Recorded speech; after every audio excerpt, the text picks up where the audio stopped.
Queridos irmãos e irmãs, duas reflexões a nós fazermos no dia de hoje. A primeira, na verdade, um dado histórico que aparece nessa primeira leitura que nós escutamos. Essa leitura, na verdade, é considerada pela Igreja o primeiro concílio da Igreja. Quando surge um primeiro impasse, os apóstolos se reúnem para decidir o que se irá fazer dali em diante. A Igreja iniciante, ela iniciou dentro do judaísmo. E os judeus sempre se consideravam o povo escolhido, o povo de Deus, o povo de Javé, de que o Messias seria enviado para eles. E de repente vem Jesus, que já na sua pregação abre as portas, mas a igreja, nos seus primeiros dias, já começa também a acolher pessoas que não eram adeptas do judaísmo, pessoas que não cumpriam os ritos judaicos religiosos. E aí aqueles que eram de origem judaica começam a querer que aqueles que vão aderir ao cristianismo, que primeiro se tornem judeus, porque afinal de contas a promessa do Antigo Testamento era para o povo judeu. E aí começa a discussão, mas o Pedro anunciou para os pagãos, ou seja, aqueles que não eram judeus, o Paulo começou a anunciar também, começou a vir um monte de gente, e agora decidimos, eles vão ter que se tornar judeus ou não vão ter que se tornar judeus? Eles podem entrar direto ao cristianismo. E aí, os apóstolos reunidos tomam a seguinte decisão: nós não vamos impor para eles um fardo que nem nós estamos conseguindo carregar, de cumprir todas as normas e leis estabelecidas no judaísmo.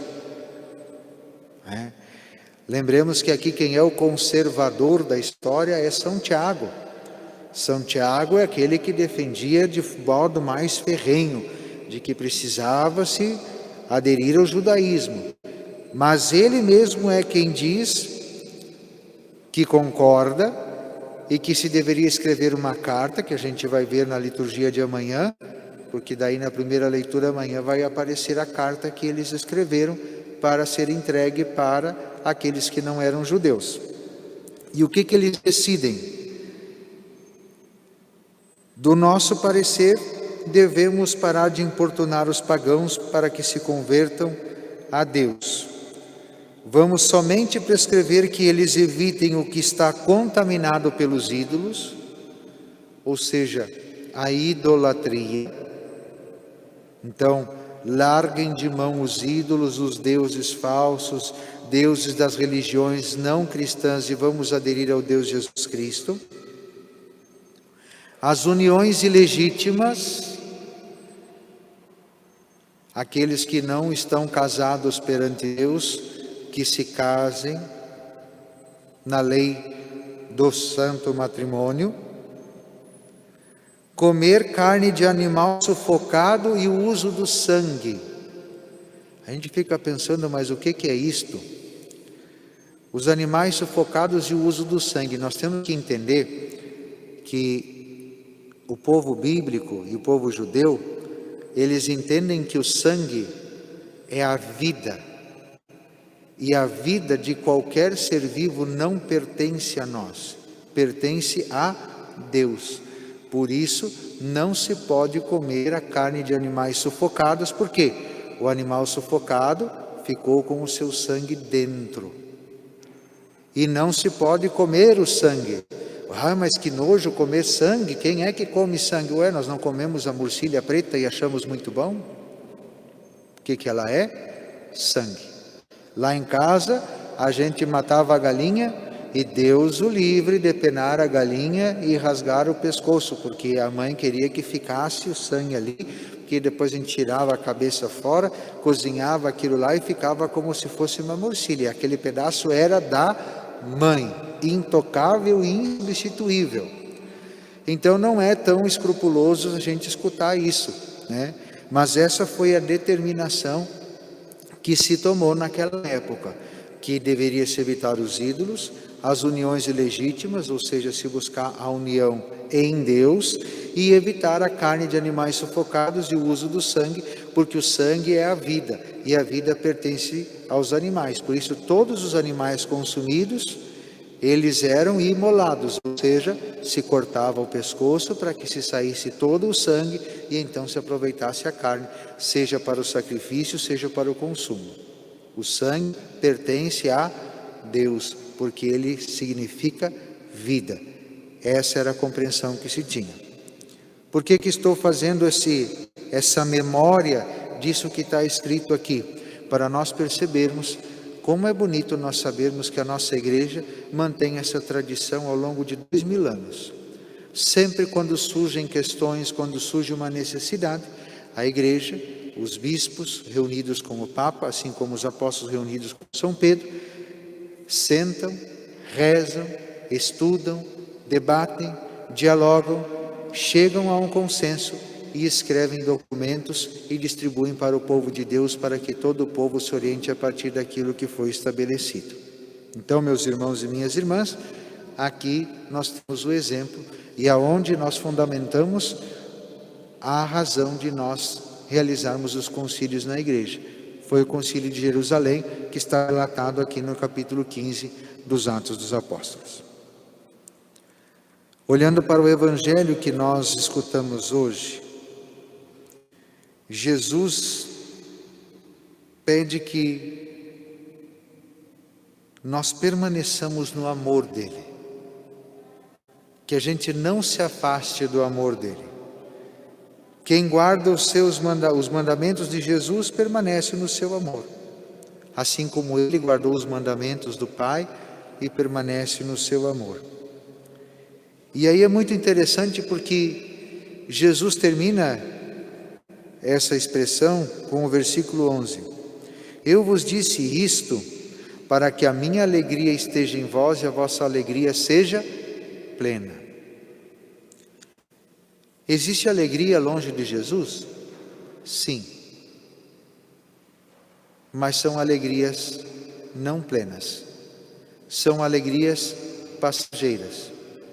As coisas que nós temos, as coisas do mundo nos dão alegrias? Sim. Qual é que é a única e verdadeira fonte da alegria plena? Estar em Deus, permanecer em Deus. Ontem nós cantávamos de novo, eu sou a videira, vós sois os ramos, permanecei no meu amor. E eu dizia, se as coisas vão bem, nós permanecemos no amor de Deus. Se as coisas vão mal, nós permanecemos no amor de Deus. Se são tempos de tranquilidade, permanecemos no amor de Deus. Se são tempos turbulentos, permanecemos no amor de Deus. Se a gente está feliz, permanecemos no amor de Deus. O time ganhou, o time perdeu, não importa, permanecemos no amor de Deus.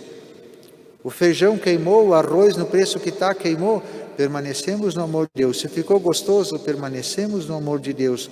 O importante é nós centralizarmos a nossa vida no amor de Deus por nós.